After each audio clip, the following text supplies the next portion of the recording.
that case, we will start. Welcome, everyone. Municipal Planning Commission meeting for Wednesday, April 20th. I have my...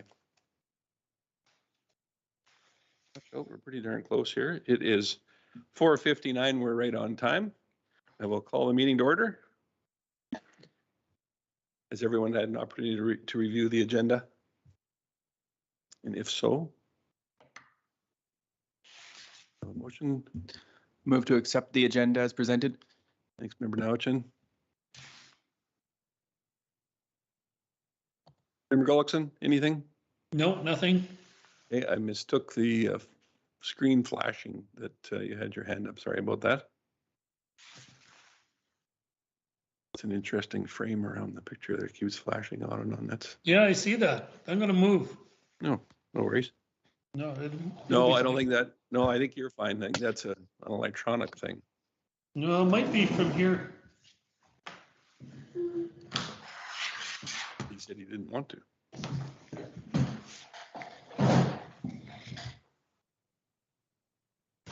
Well, there we learned something new. Thank you for that. Appreciate it, Jennifer. Very good. All those in favor of the agenda then? Unanimous, thank you. Our minutes from December 15th. You've had an opportunity to review those as well. Any clerical items or omissions altogether that we need to go through?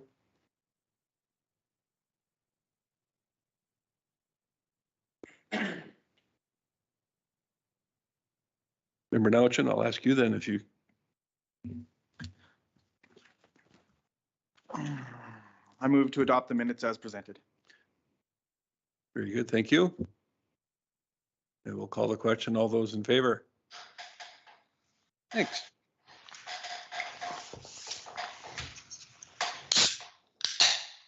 So we've got two permit applications before us today.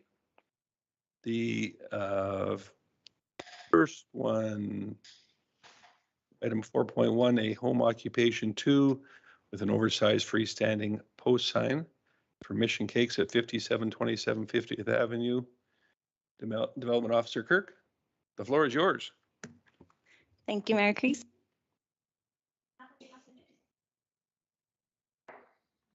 Here we go. An application has been received for a home-based bakery business to operate out of 5727 50th Avenue. The notification letters were shared with adjacent landowners within 60 meters. One letter of opposition was received, therefore the decision is being referred to the Municipal Planning Commission for consideration. If the business is approved by the MPC, the applicant is also requesting permission for on-site residential signage to advertise the home-based business. So 17 property owners within 60 meters were provided with a notification letter. At the time of writing the report, 2 responses were received in support and 1 response was received in opposition. So we provided a summary of the comments there. So one of the comments was for support and said that they hope to see a local business do well. Another support, but however, they found it annoying that for the amount they pay in taxes, we couldn't send a return stamped envelope. And that not everyone does online emails. So planning and development's comments to that are that it's not the city's usual practice to provide a return stamped envelope for each letter that's mailed out. However, property owners may submit their comments via email or in person. And the opposition was, I can see this business creating more traffic issues in the area. I'm already having problems with people using my property as a driveway, and front parking will not work because it is a busy street. Also, we are already experiencing problems with garbage bins. They're always full, sometimes the day before they're empty. So I did not support the application. Please do not allow this to happen. So planning and development's comments are the land use bylaw requires second-level home occupations to provide on-site parking spaces for residents of the home and business-related customers. Public roadways may not be used to meet home occupation parking requirements. And then if you look at conditions number 6 and 7, we specifically put a condition on the permit to not use the roadways. And as well, the home occupation can be revoked at any time if it has become detrimental to the amenities of the neighborhood. So that's condition 16. And any garbage issues should be reported to the city's Public Works Department. So on further notification of the scheduled MPC meeting, no further responses were received. Analysis. The applicant has proposed operational hours of Monday to Fridays from 9 a.m. to 5 p.m. and Saturdays by appointment only, with an estimated 1 customer per week, as their orders are mostly delivered. The land use bylaw requires a second-level home ox provide a minimum of 2 on-site parking spaces for residents and a minimum of 1 for the business-related customers. Again, public roadways can't be used to meet these parking requirements.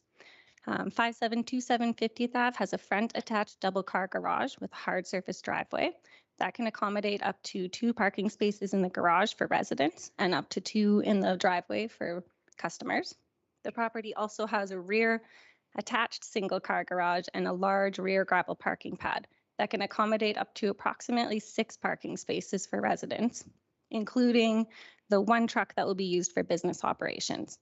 So in total, the property can accommodate up to 10 on-site parking spaces and therefore exceeds the land use bylaws parking requirements. Second-level home-based businesses are allowed signage. Granted, the sign displays the name of the business, does not exceed 0.16 meters squared in size, is unlit and is affixed to the front face of the dwelling or on a freestanding signpost not to exceed 1.5 meters in height. The proposed sign displays the name of the business, is 0.69 meters squared, is unlit and will be affixed to a freestanding signpost located within the property boundaries. Therefore, the proposed signage meets the land use bylaw requirements minus the size of the sign, which requires a 0.53 meter or 331% variance. So recommendations. Planning and Development Services is in support of the proposed Home Occupation 2 permit with an oversized freestanding post sign and recommends approval for the following reasons. The majority of orders will be delivered to customers. The applicant has anticipated only 1 customer per week. There will likely not be a substantial increase of traffic in the area as a result of the home-based business. The subject property can accommodate approximately 10 on-site vehicle parking spaces, and the proposed freestanding post sign meets most land use bylaw requirements minus the size. However, due to its design not having a solid background, the exact sign area is challenging to calculate.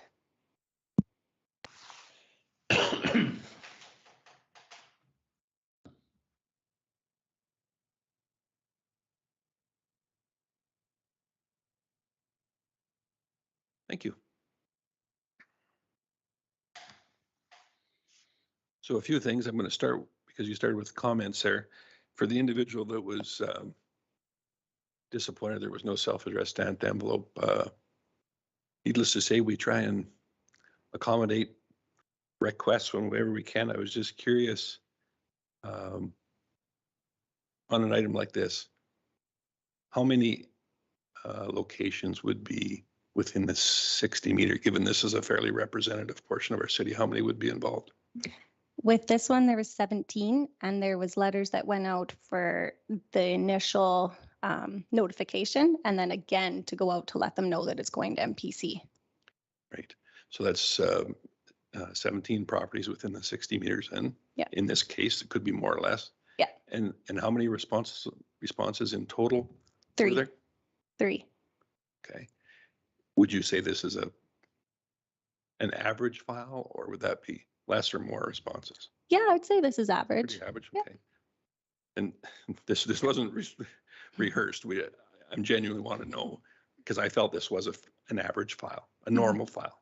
So hopefully the people that put those comments will realize that it's unreasonable to expect a self-addressed stamped envelope, return envelope on something that is going to generate 34 times, pick a number, whatever it costs for the envelope and the stamps and stuff. So to receive back 3 responses would be a little ridiculous. Yeah. And I really don't see the I don't know, under $2 for a stamp and a envelope to be a barrier to participating in a process like this. Anyway, enough about that. I think it's a little ridiculous, but still nice to hear people's responses because we all think differently. I was curious, as a safety issue, with parking front and rear and that kind of thing, if I'm at the correct property here, there's a tapering laneway along the highway there.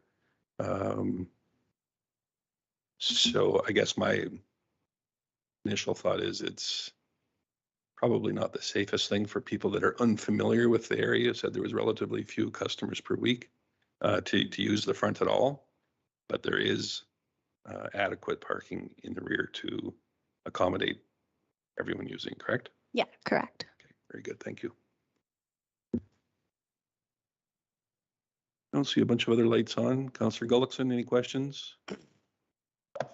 I have no questions about this request. Thank you. Now, one other one, only because it's included in our package. I see that it appears to contain 2 lots on the description plan view on the map that was provided us. Is that accurate, or is that just a misprint?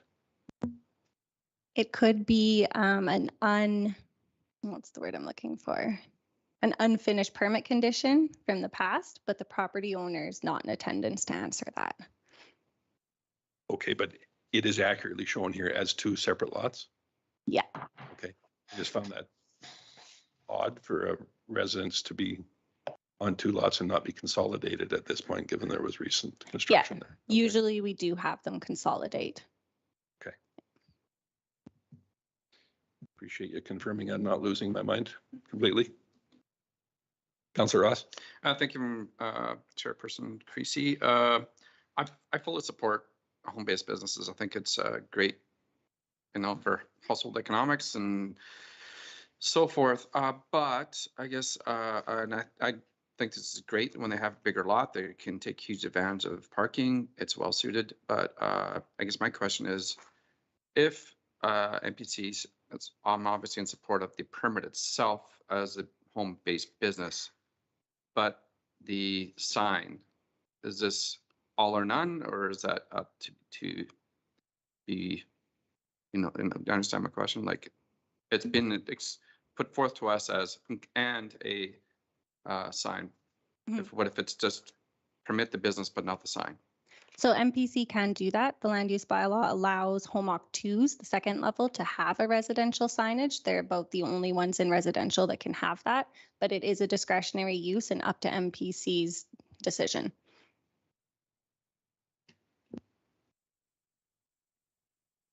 If I may follow up, I guess in my opinion, Certainly. there's so many other avenues to advertise through social media. You already have a house address. Everybody's got Google Maps. I just think sometimes as the business, I like to keep the consistency of residents within the residence, but still allowing the people to have the freedom to have a home-based business. And I just kind of think that's where we end up with some of the complaints is the sign. Is that sign going to attract more traffic and so forth, right? But, to directions to go to the place of business, I think is pretty straightforward. And I just think there's other avenues to advertise.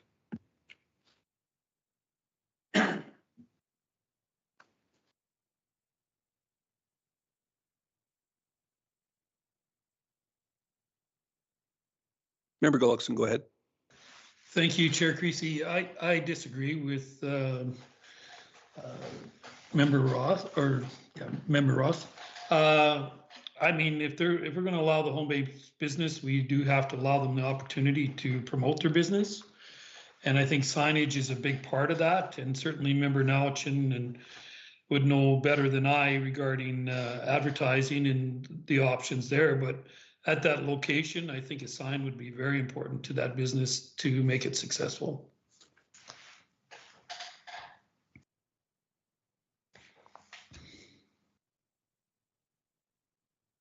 Anyone else? Do we have a motion before us?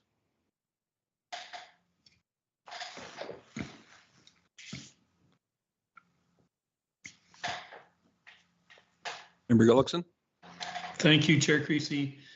I'll move that the Municipal Planning Commission approve a home occupation 2 Mission Cakes with an oversized freestanding post sign to be located at 5727 50th Avenue, lots 7 and 8, block 3, plan 220 HW, zone R1 residential detached district with, I believe it's 17 conditions.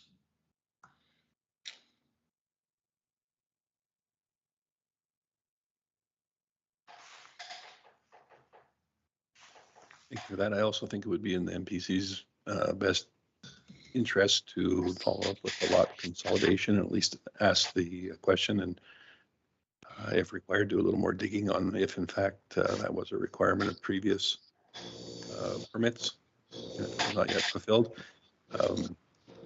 Unfortunately, those kinds of things, while they may seem like not a big deal on the surface, down the road, it can be problematic for future homeowners. So it'd be nice to see where it's at. I can definitely look into that. Thank you. And you suggested that there's no representative for the proponent in attendance today? The applicants are in attendance, but the landowner is not. Okay, that does create some interesting challenges then, doesn't it? Are the applicants the ones that are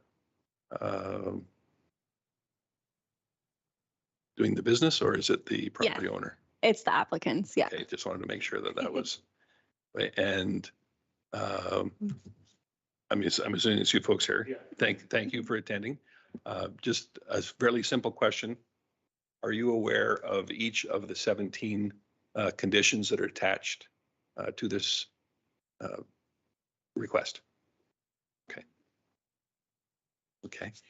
That clears that up then. And was there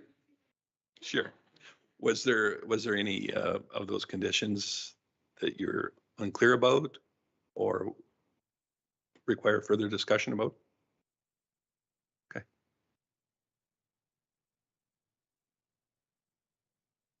No, it's all good so far. If there are some that you would like further clarification on, or you have questions about, then I would ask that you do. But if you don't, then you certainly don't have to come up.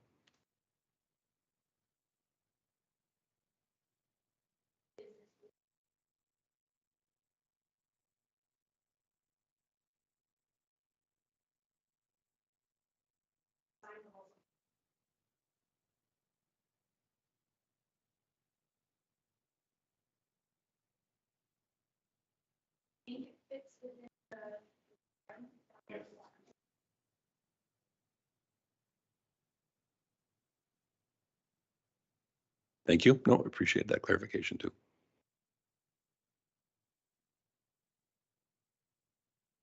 Everybody's all good. We can go to vote.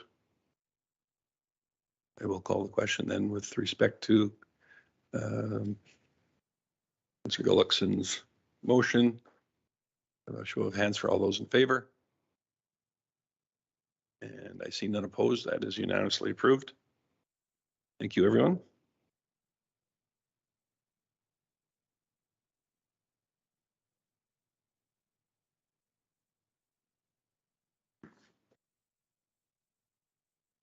Takes us to the next item on our application portion of the agenda. Home occupation 2 with a freestanding post sign. The Spa Holistic Incorporated at 74 Garden Road. It's like deja vu. The floor is yours, Officer Kirk. Thank you. All right, so an application has been received for a home-based business animal grooming to operate out of 74 Garden Road. So notification letters were shared with adjacent landowners within 60 meters.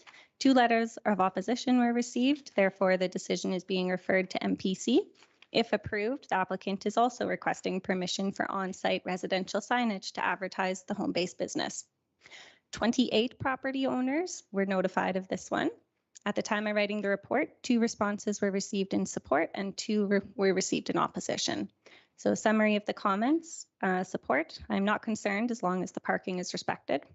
So planning and development's comments to that are the land use bylaw requires second level home occupations to provide on-site parking spaces for residents of the home and business related customers. Public roadways can't be used to meet these requirements. So that's condition 6 and 7 of the permit. And as well, again, home occupation can be revoked at any time if it has become detrimental to the amenities of the neighborhood, condition number 17. And then another one of support, only concern is if barking becomes a noise issue, what would be the next step for reporting that? How is it handled?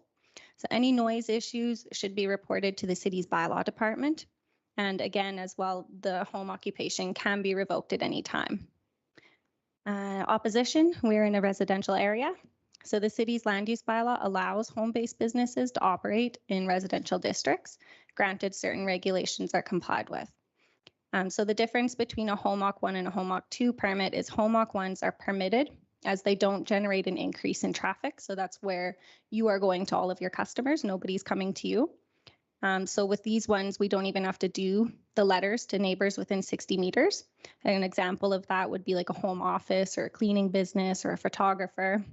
Whereas a Home Occ 2 are discretionary uses because they generate an increase in traffic, and therefore they do require feedback from neighboring property owners.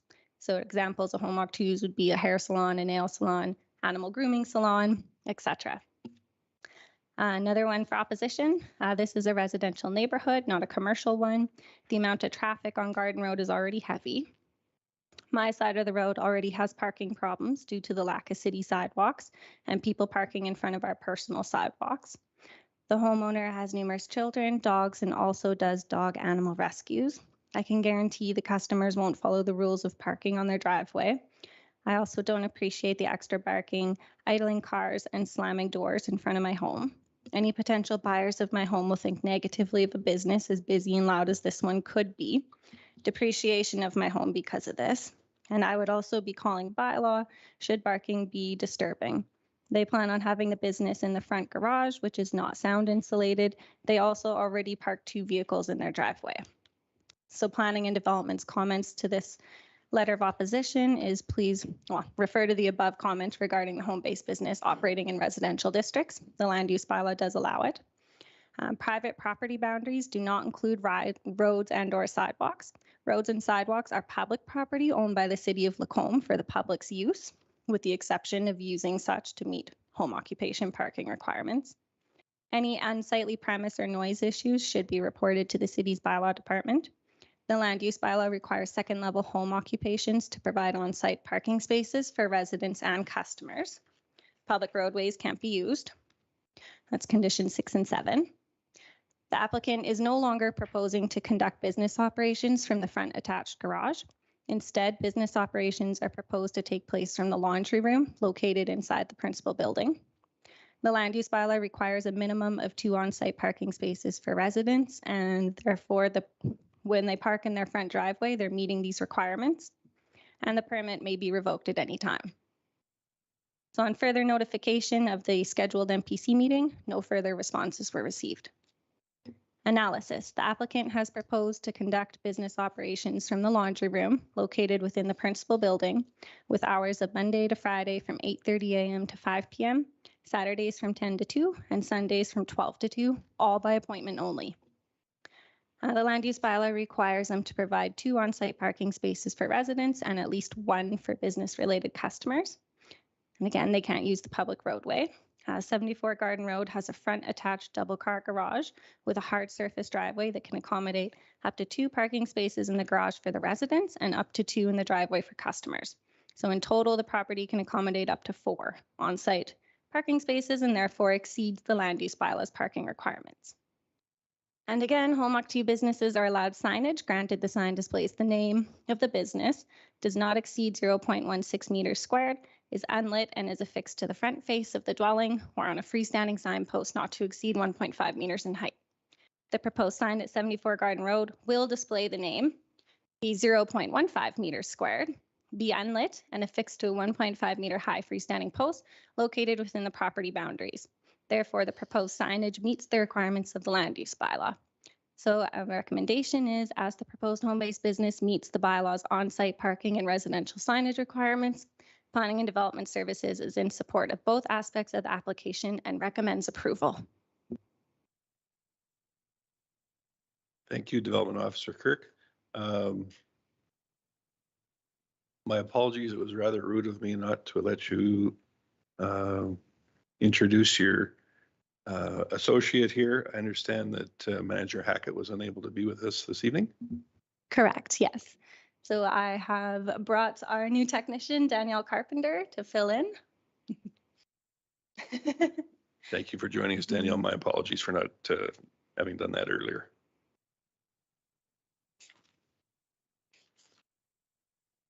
So once again, I see there's been a bit of a format change, and I was not at the previous meeting.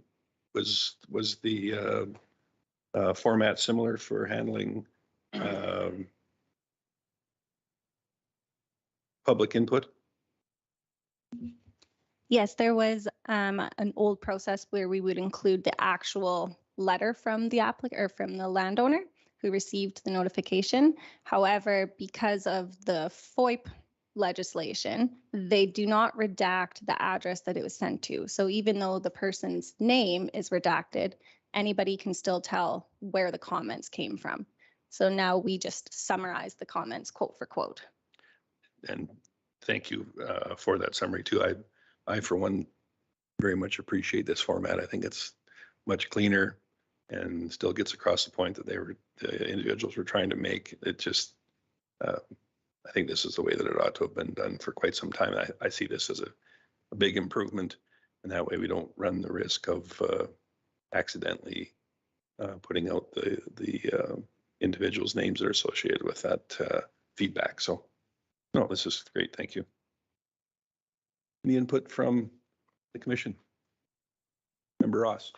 Thank you, Chairperson Creasy. I guess I get back to the signage. Does the signage align with the municipal bylaws pertaining to signage so that they are equal, or whether it's a residence, whether it's a business and so forth? It's important to me that it's consistent.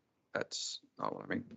Yeah, so any residential signage is automatically discretionary, but a home occ 2 is the only one where the bylaw allows it, subject to MPC's approval, or if we send out letters and, give the notification and nobody opposes, then we can go ahead and approve that without coming to MPC.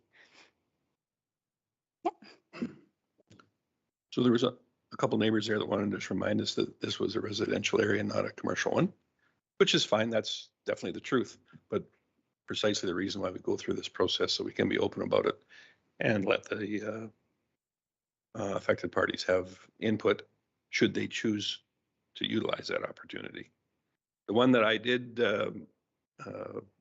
think was an appropriate thing to bring up was noise from, I assume it's mostly dogs that will be groomed here. So is there any expectation of, I don't know what the proper term is, kenneling or storing the groomed animals before or after outside to where the noise can really be a problem?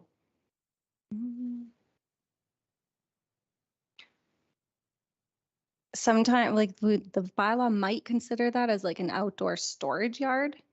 And then there are limitations on that in residential areas. Right.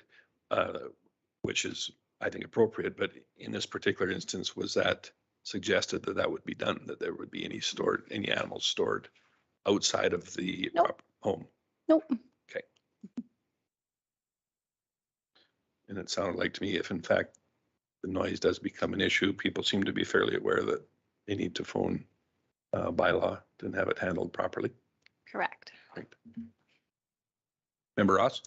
Thank you, Chairperson Creasy. I think people that do have concerns, and with all due respect, even as an applicant, they have to realize that there's conditions imposed upon every thing that comes before MPC. And obviously, if it's significantly abused, there's actions to be taken place. Like, it's met, but you wish everybody's the success, but you have to, I can think the people that oppose have to realize that, these are the bylaws and what's put in place now. And I think it's important to be consistent to that, but these conditions aren't met and it gets become an issue with the community in that area, then as all states in the last condition, it can be revoked, correct? So it's, I think everybody deserves a chance to succeed. So it's, so.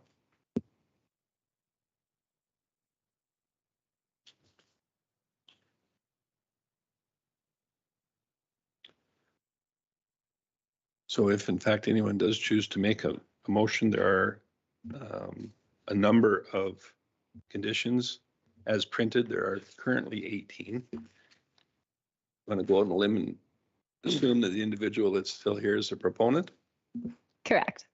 And I guess I would just ask the question, As the conditions sit currently, are you aware of each and every one of the 18? You are. And is there any questions or concerns with any of them?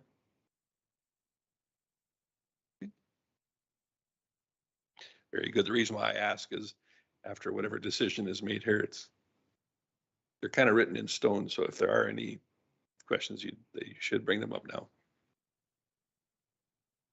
Okay, very good. Thank you.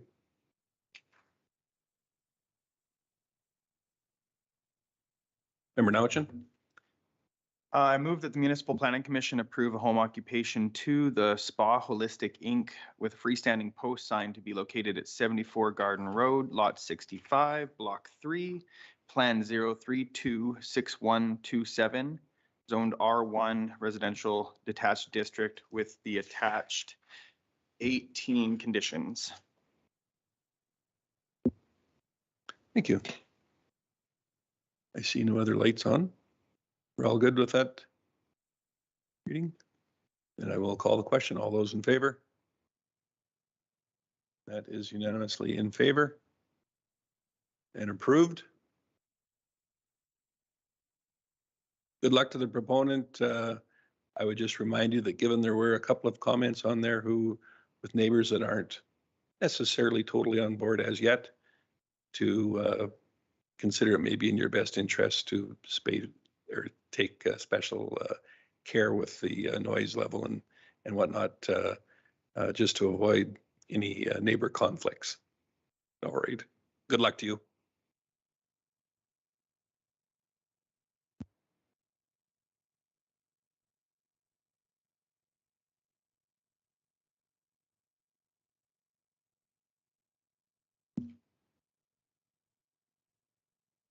And do we have permit summary now or not today? We do. That's good to hear. We have We a always lot. like permits to keep our city moving. We'll go over those now, please. Okay, so these are what I was talking about. If a use is discretionary or there's a variance, we can send out letters. And if there's no opposition, we can conditionally approve that without going to MPC. So these are all ones that have been approved that way. So the first one is a 22% rear yard setback variance on an existing detached garage at 21 Taylor Drive. 30 property owners were notified. No opposition was received. It was conditionally approved on January 5th of this year, and the appeal period ended on February 3rd.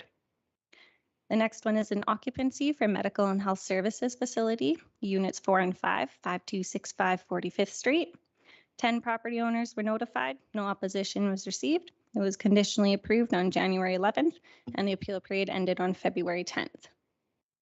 The next one is an oversized detached garage with a 39% variance, 4926 College Avenue. 12 property owners were notified. No opposition received. Approved February 1st. Appeal period ended March 3rd.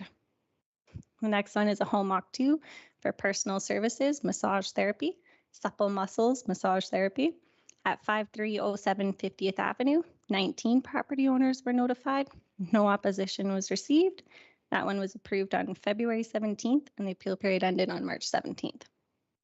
Another one for an occupancy, accessory use restaurant, The Cone. That one's at 6303 50th Avenue. So this one was 62 property owners were notified, and no opposition was received. So it was conditionally approved on February 22nd, and that appeal period ended on March 24th. A 5.7%. Can I just interrupt you there? Yeah. So there's a good example of, I think, perhaps going one step above and beyond for the cone item that was before council. However, the 60 meters from the building does not reach any other private landowners to maybe it does a couple commercial ones. A few, yeah. But this was obviously extended. This one was. Well beyond. Yeah, and it went to certain boards and commissions in the area and stuff like that too. So it was Very extended. Good. I just wanted to highlight that because that's appreciated and I think appropriate. So yeah, thanks. Okay. So back to the 5.7 rear yard setback variance on an existing detached garage at 4913 College Avenue. So 17 people were notified of this one. No opposition was received. It was conditionally approved on February 28th, and the appeal period ended on March 24th. Another one for an occupancy, a permitted use retail sales with accessory discretionary use online auction sales, Blaney Auction Services. So this does not include any animal auctioning. That one is at 5011 49th Street. 13 property owners were notified. It was approved on March 7th, or no opposition was received. So it was approved on March 7th, and the appeal period ended on March 34th or 31st. And the last one is a permit extension of a commercial development and care residence with a 3.7 parking variance for Hannah's House. That's at 4809 and 4813 51 Street. So this permit was presented to and approved by the Municipal Planning Commission on March 17th of last year. The development was delayed, and the applicant recently requested a permit extension. Section 4.10.3 of the land use bylaw, the permit was granted a one-year extension. The development is to commence by April 7th of next year and is to be completed by April 7th of 2024. And a copy of the March 17th, 2021 MPC report and meeting minutes are attached to this package for your reference. I would suggest your department's been busy. Just a little bit. That's good to hear. Appreciate it. I guess for those reports, do we have to accept that as information to bring? Do we normally do that? No, we just put it in the minutes that we advised MPC as information. Wonderful. I see the next MPC meeting listed on here is tentative for the May 18th. And Yeah. I just had an opportunity to look at my calendar, and I would suggest that May 18th may be rather problematic, given that myself and the two counselors are not likely to attend here because we have another engagement with the town of Black Falls Council, and I think it would be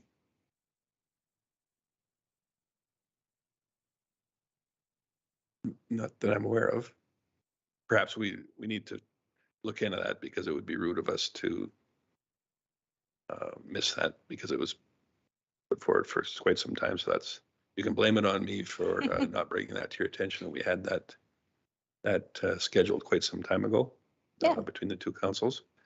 Hopefully we can reschedule rather quickly after that date. Yeah, we haven't received any applications to fit into the May 18th yet, so we can just move forward and say we're looking at June. Okay, I misunderstood. I thought tentatively being there was someone in progress. There kind of was, but not no more. So Okay. yeah, we're good. Very good. Then I think we should change that to the June date for our meeting, which is what? Do you have that before you or no? I do not. Okay.